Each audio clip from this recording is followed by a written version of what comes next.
Alrighty, I'm back at the campus, community college campus. This is my first time using the Minelab VANQUISH 440, which I got for $100 on Facebook Marketplace. Perfectly working condition. Awesome. No cosmetic scuffs or anything.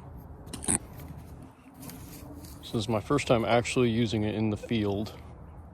Haven't even hit a target yet, so let's see what our first target. You know, I've detected this area so many times that there might just be nothing. I don't know. We'll see. Oh, by the way, I'm using the jewelry program, just default settings, default discrimination, because I've heard that this is kind of the general program. It's kind of a balance between recovery speed and depth, whereas the coin mode, which is the first one, that's kind of more the recovery speed, target separation, because you know, coin spills, things like that. It sacrifices a little bit of depth, but I might use it here. And my custom program is the coin mode, but with the jewelry discrimination pattern. So I might use that too a little bit, but the jewelry mode seems to be just fine for, it's kind of this machine's park mode, I've heard. And the coil is waterproof, and the control box is water resistant. At least that's what the video says.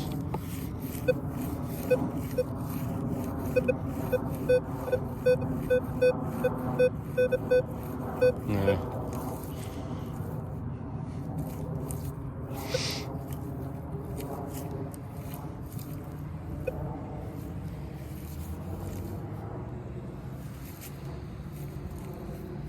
I think maybe I need to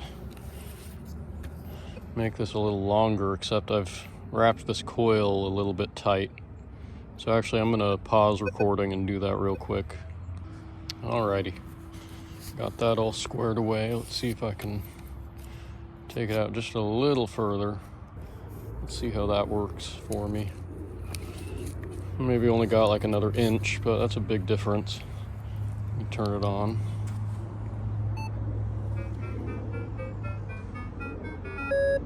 I like that it auto noise cancels at the very beginning. This really is a turn on and go detector. But it also has, you know, some basic settings. I can feel it wobbling a little bit. I guess I'd rather have it shorter and not wobbling, personally. All right, let's see how that does.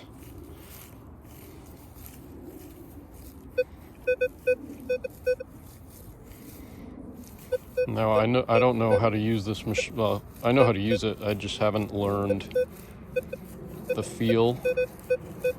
So I don't know, like, I can't tell what's going to be foil, what's going to be a penny yet. Oh, this arm cuff is making my elbow pop. I don't know why.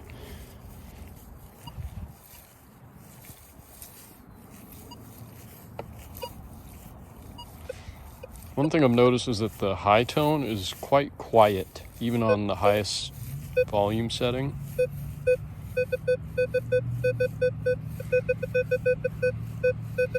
All right. Looks like a 13.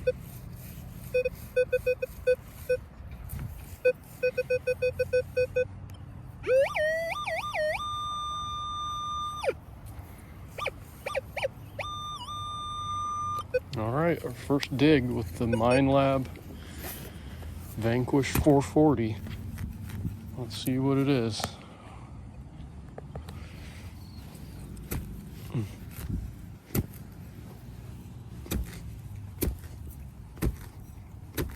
The grass here is super tough. I try to be neat.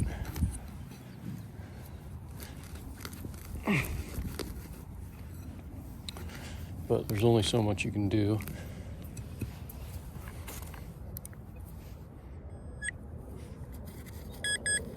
And there's nobody here, so I can have all my volume on max and not annoy anybody. It's gonna be foil, I bet, because it's right on the top of the plug. So I didn't even have to dig. You know, I used to turn on my pinpointer.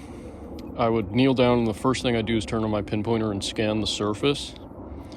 But you know, it's only like 1 out of 5 times that it's just like an inch under or right on top, so I stopped doing that.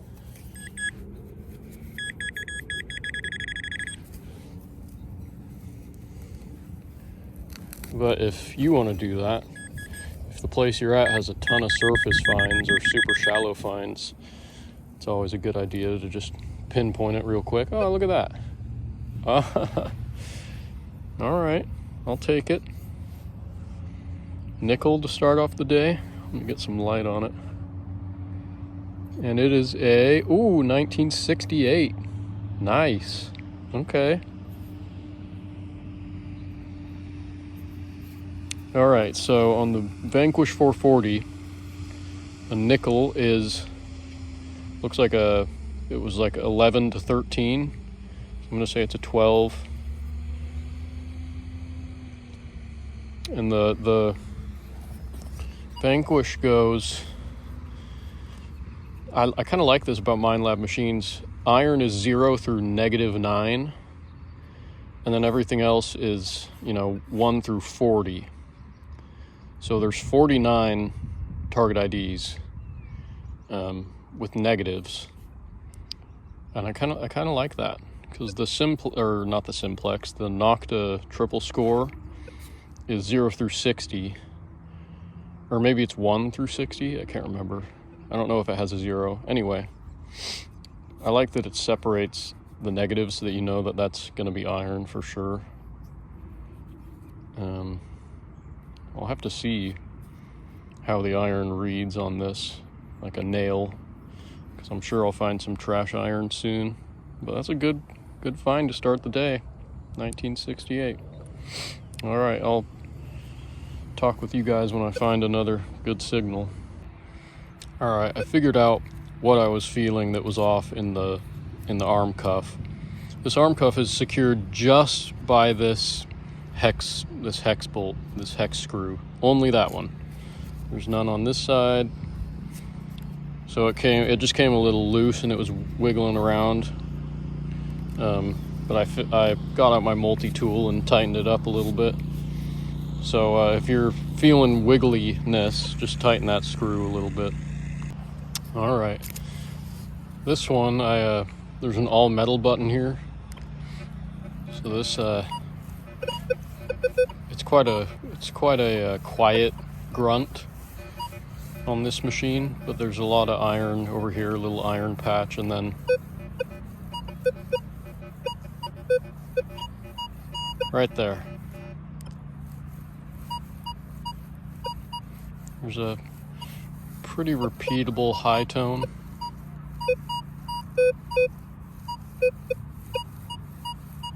There it is.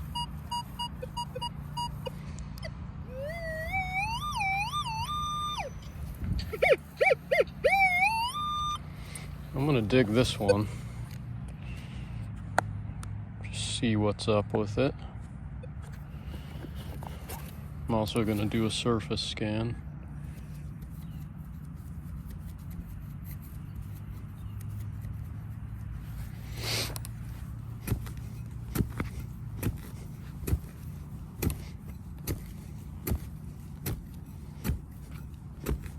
Wow, the dirt is quite soft right here.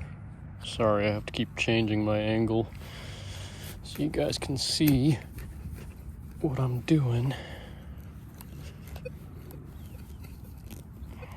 So I'm digging a pretty big plug. No, that was just mineralization, falsing.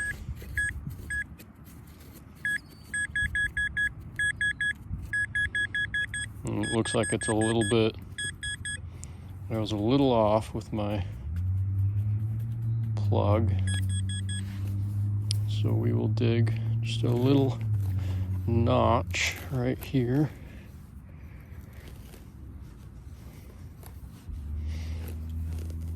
Let's see if we can find it in there. This must be like a big chunk of iron.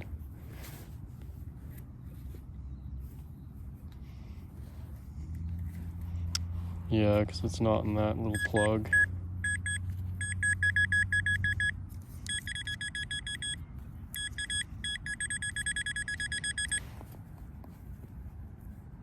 Oh, I feel a bit of wire. Yeah. Just a little iron wire. Maybe a staple of some sort, I'm not sure. Well, I'm still learning this machine, so I'll get back to you when I have a actually good signal. Alright, I've got my first high tone here. It's a 23, 24. And I do like that you can quickly switch from all metal or to all metal. Because now I know that there's no iron surrounding this. So I know it's a legitimate signal.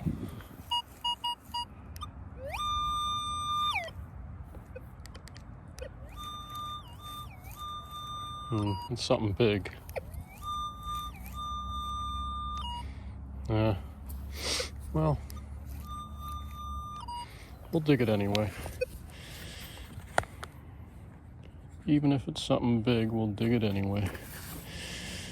Just because you never know, it could be like a gold or silver chain that's all splayed out. And if it's super deep, we'll know that it's just like a pipe or something. I haven't found anything good in so long that I'm willing to dig anything pretty much.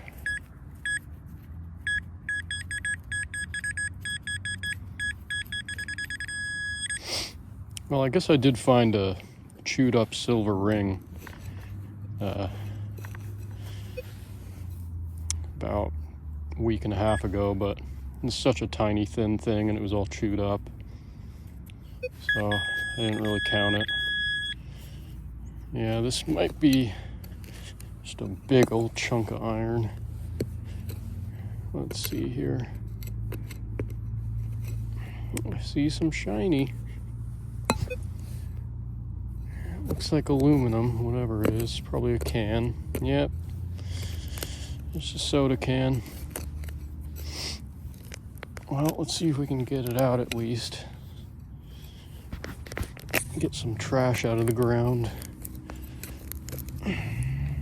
It's a Bud Light. Who knows how long that's been here. Full of dirt.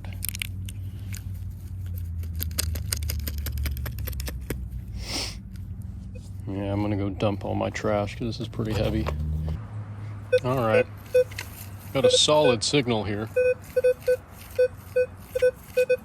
It is a 1. But you turn on all metal, you don't hear a whole lot of iron. That doesn't mean that it's not iron, but let's see.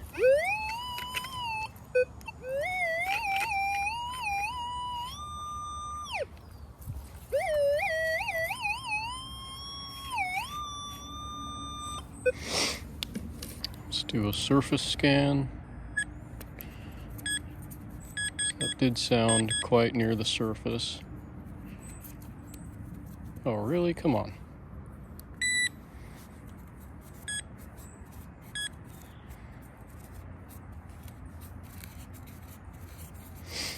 Sometimes pinpointers are funky like that.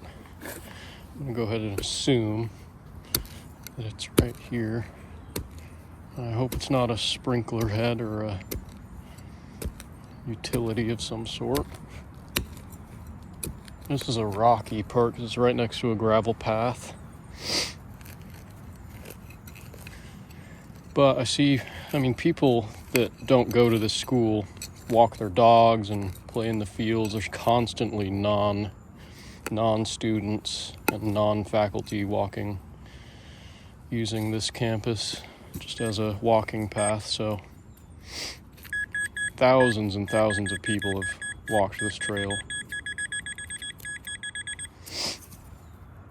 And I've actually never detected in this area. The field I was detecting is just right over there. There's so much open ground, flat ground here at this campus. I actually found a tungsten carbide wedding ring. It's just a piece of foil. Found my first tungsten carbide ring here, and that was in a different field that's way over there. That was exciting. Man, a tungsten carbide ring, and it was a thick one. I'll insert a picture right here. It was thick, and it on the score 3, it was like, I want to say a 55, and the score 3 is like it's 60 is the max. So it was a definite dig. I'll say that for sure. And it was right next to a bench. And then I swept all around the bench and like a 10-foot radius. It was just nothing else at all. Yeah, it's just a bunch of foil. All right, well, yeah, foil is going to be low. This was a 1, so maybe don't dig 1s. But you never know. It could have been the backing to a gold earring.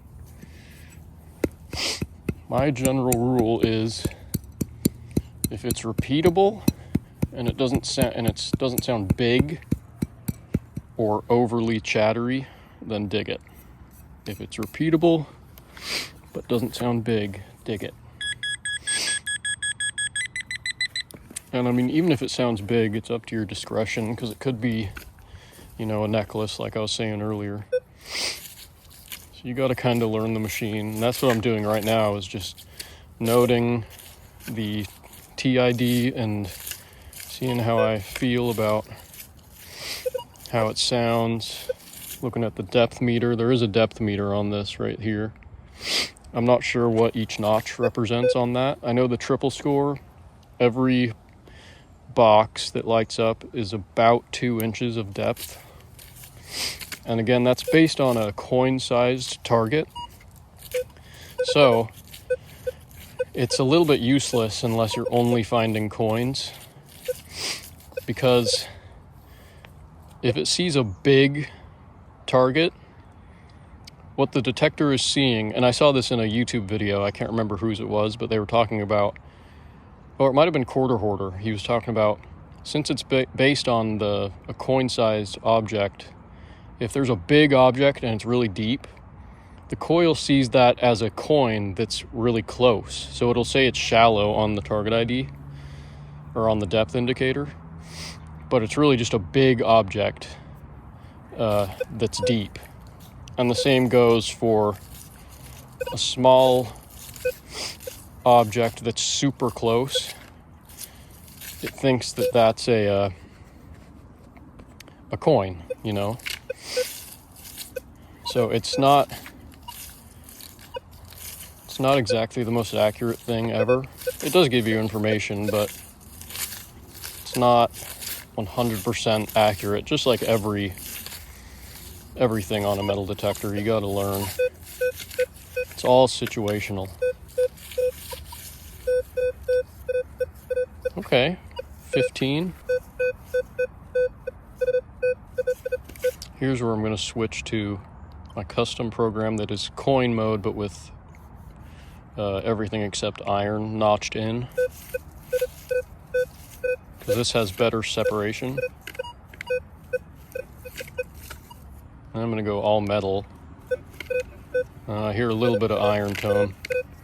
Iron tone is quite quiet on this, but it's good enough. You can hear it.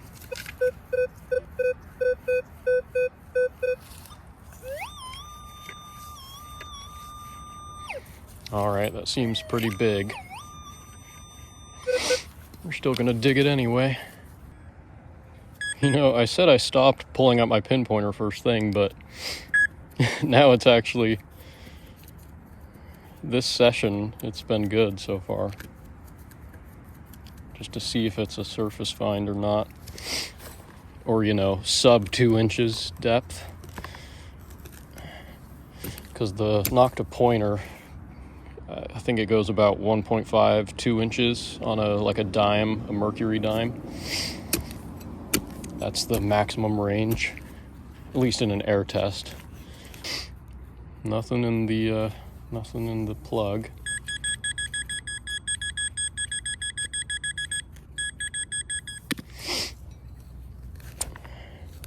And I am getting my legitimate, genuine Garrett Pro Pointer AT. It's coming next week. Oh, look at that. Iron washer. Awesome. I gave a surprisingly high ID for iron. It was a 15. I guess because it's circular. You know, I've been detecting for quite a few years now, and I'm just now realizing how much of an impact shape has on what tone and what ID you get. Seems like circular things. I mean, obviously rings and coins are what a lot of people are looking for, so it's going to be calibrated to rings and coins and other circular things. I'm just really noticing how much shape impacts the TID.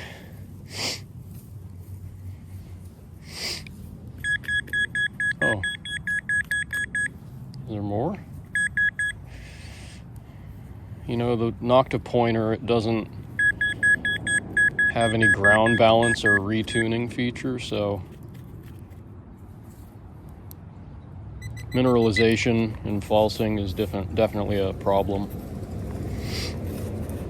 But again, I've been using it for a little over a year now, so I kind of know when to stop, because it's just falsing.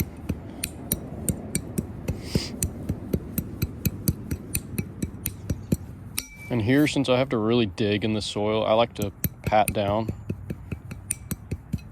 just to make it compact. And I do have permission to detect here from the grounds administrator. And she said it doesn't need to be super neat, because it's like they don't really take care of this super well, and it's not a sports field. So as long as it's filled in and adequately neat looking, that's fine. But I try my absolute best to keep it neat. Ooh.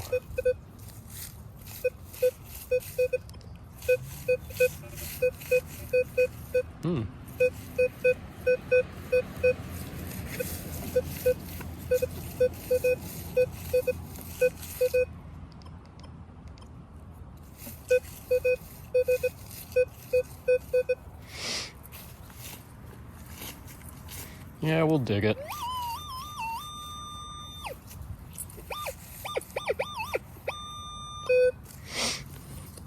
We'll dig it. Sure, why not? Sorry if I'm sniffing my nose a lot,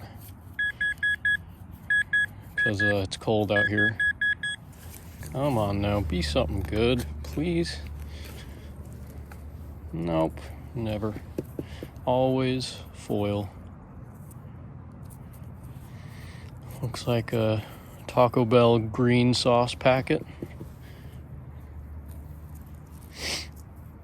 I've came here a lot, so a lot of the obvious coins like dimes and quarters and copper pennies have been kind of cleaned out.